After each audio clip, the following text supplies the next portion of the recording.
Hello again, my friends. This is your friend, Architect Neil Likaya, your friendly green-minded architect. Here to share with you the things I discussed the other day, which I claimed, which is 120 to 150 square meters is equivalent to 2,000 to 3,000 square meters if you buy it on a raw land. And what's the difference and what are the advantages? But before I go there, I would like to discuss with you the benefits. I've been advocating for the longest times with the talks that I give as a resource speaker with engagements with government LGUs and schools and universities, which I claim that what's the use of planting in the mountains as if it's an adventure, and mostly 10% of those things that we plant as trees in the mountains only survive. If we have a 10% mortality, then that's good already. And second, it's been a rat race between developers and the rice fields and the raw lands. And with regards to the rice fields and raw lands, it's a losing battle, and we're losing real estate for our farmers every day as we speak. So this is my solution. I hope it's a win-win solution for everybody, because I don't want to step on the toes of the developers, which is their bread and butter. But I wish them that they could do something about it, and they could do something to help themselves and help the environment, help end users at the same time. In line with this, I would like to highlight the problem in planting in a small piece of land.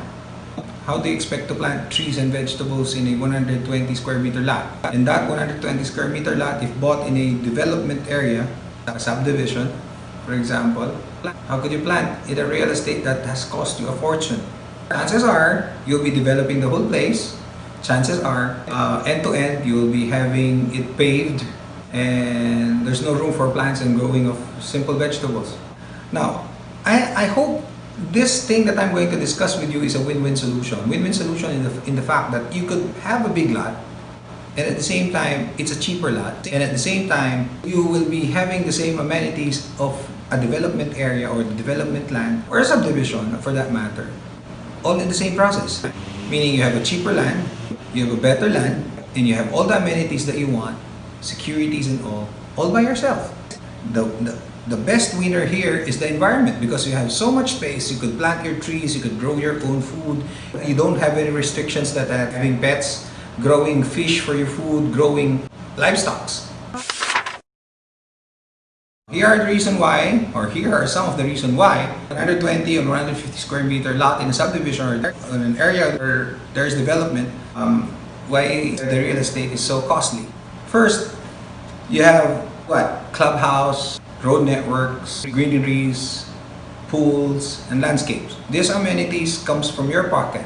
They will be charged to you as the buyer. Second, you have permits and documentations, building permits, development permits. Remember, before your land was a subdivision, before your land was developed, it's raw land. And the developer needs to go to the process of having these papers approved and this land being changed in land use, from agriculture maybe to residential. Third, you have continuous monthly dues, monthly expenses for garbage, for security, for maintenance and everything. This is a disadvantage for the 150, 120 square meters, and these features were charged to you upon your purchase of the land. Another point would be brokers' commissions, the advertisements. These things you paid without knowing, because upon inquiry, upon buying the property, the developer had this cost. And then the developer will also go to government agencies like HULRB, license to sell. And then they have to go to DNR for ECC permits or environmental permits. And then of course, you have the developer would pay technical people like us, for us to plan, for us to develop, for us to have a feasibility, and we have professional fees. All those the developer needs to settle, and all those the developer of course needs to recover, because he's the one behind everything. And again, with regards to that matter, the developer needs to have profit. So all of those we are paying if you're a purchaser of a particular development. Well, of course, that's given. That's the reason why I would like to discuss with you another option, which I did. So here, actually I hate math, but I need to do math for this profession, and I'm doing this for you to give you an idea. Well, to enlighten you further, I just made a simple comparison computation for you to understand where my claim is coming from. Meaning, how could 120, 150 square meters be equivalent to 2,000 to 3,000 square meters or real estate? Okay, let me give you a simple solution. For example, the average cost of a property in a developed land or subdivision around 10,000 pesos. Now, if you're going to buy a land from a raw land, a simple residential area, the average cost is around 500 square meters. This is meaning a simple land. So if you could do the math, 10,000 versus 500 is 1 square meter in a subdivision or a developed land is equivalent to 20 square meters of raw land. So if you're buying 120 square meters, multiplied by 20 square meters, that gives you 2,400 square meters. And then if you're buying 150 square meters, 150 times 20 square meters, that gives you 3,000 square meters. It's a simple math. Now, some may argue the construction of a 3,000 square meters is more expensive compared to the construction of a 150 square meters. Well, yes, if you construct the 3,000 square meters going up, as mentioned in my previous video, that would be very expensive. But if you have the land mass and you don't need to go up, you just need to go construction doing like in the process of doing a bungalow, then that will be more cheaper or more cost efficient.